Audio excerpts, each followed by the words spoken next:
आता आपल्या आवडत्या मालिकेचे संपूर्ण भाग मालिका प्रसारित झाल्यानंतर लगेचच पाहू शकता फक्त सन नेक्स्ट वर. भारतातील प्रेक्षकांसाठी मोफत सेवा.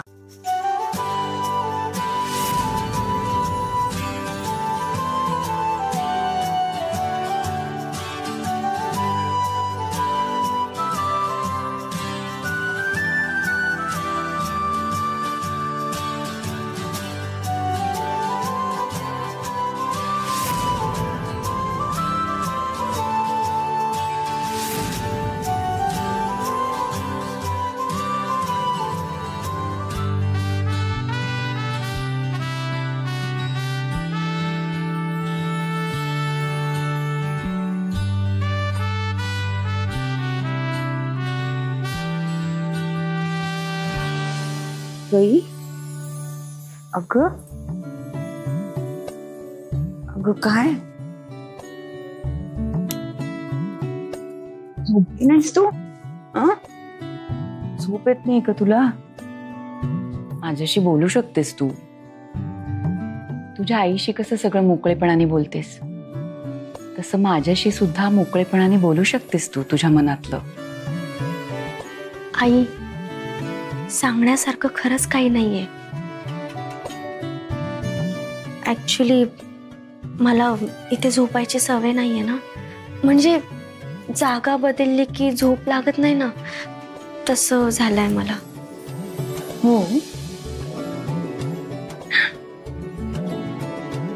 तुम्हाला सांगितलं नाहीस ना तरी कळतं मला. तुमचं लग्न झालं तेव्हा देवा तुझ्यावर रागवला होता. तुमचं सगळं नीट होईपर्यंत बराच काळ गेला आणि त्यानंतर आपल्या घरात एकामागून एक काही ना काहीतरी प्रॉब्लेम सुरूच होते.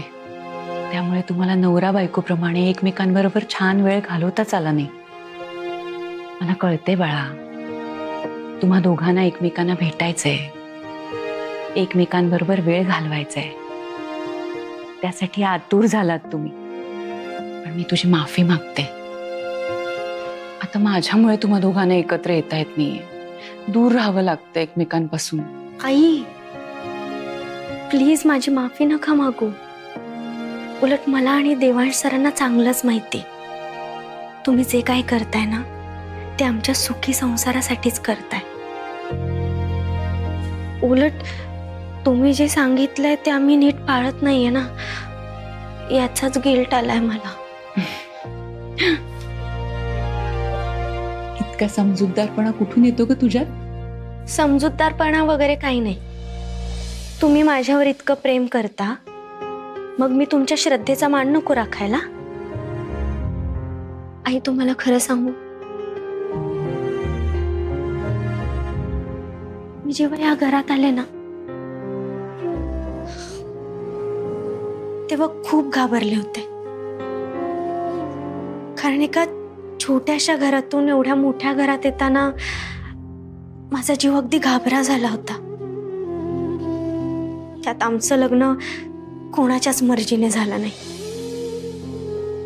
पण तरी देखील तुम्ही खंबीरपणे मला साथ दिली, मला इतका जीव लावला. मला असं वाटायचं की माझी आईच माझ्या समोर उभी आहे. माझ्या आईची कधी तुम्ही कमी नाही भासू दिली. माझ्यावर एवढी संकट आली तरी सुद्धा तुम्ही माझ्या पाठीशी खंबीरपणे उभ्या राहिलात.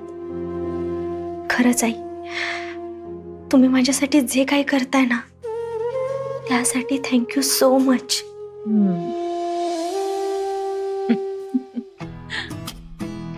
वेडी मुलगी. मला आई पण म्हणतेस आणि दुसरीकडे थँक्यू पण म्हणतेस. आईचे आभार मानतं का कोणी? आणि तुझ्या गुणांनी माझं इतकं मन जिंकलंयस ना की तुझ्याबद्दल मी वाईट विचार करूच शकत नाही. आई, खरं सांगू का तुम्हाला, मी पण सरांना भेटण्यासाठी खूप व्याकुळ झालीये. सरांनी खूप समजून घेतलंय मला, प्रत्येक वेळेस सांभाळलंय सुद्धा. माझ्या पडत्या काळात खंबीरपणे साथ दिली त्यांनी. आई, मला सरांसोबत चांगले क्षण घालवून त्यांना ओळखायचंय, त्यांना जाणून घ्यायचंय. आणि एक सांगू, मला तुमची सून म्हणून आणि सरांची बायको म्हणून कधीच कुठेच कमी पडायचं नाहीये. तू कधीच कुठेच कशातच कमी पडणार नाहीस आई. थोडासा वेळ दे, मग तुझी सगळी स्वप्न पूर्ण होतील बघ. बर, आता आपण जर गप्पा मारत बसलो ना तर रात्र पण कमी पडेल. तुम्ही झोपा आता, खूप उशीर झाला ना. तुम्ही नाही, आपण झोपूया. आणि आता कसलाच विचार करायचा नाही. चला झोपा.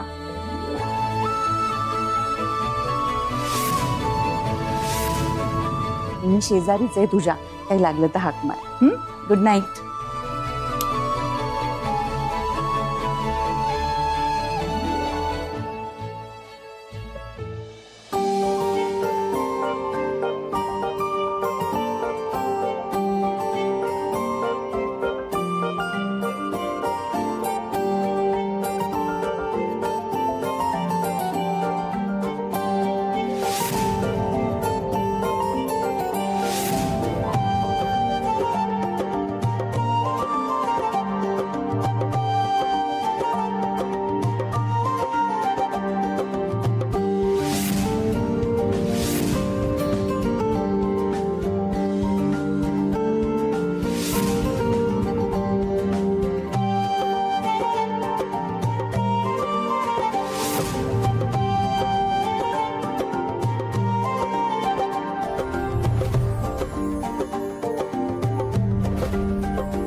काय झालं?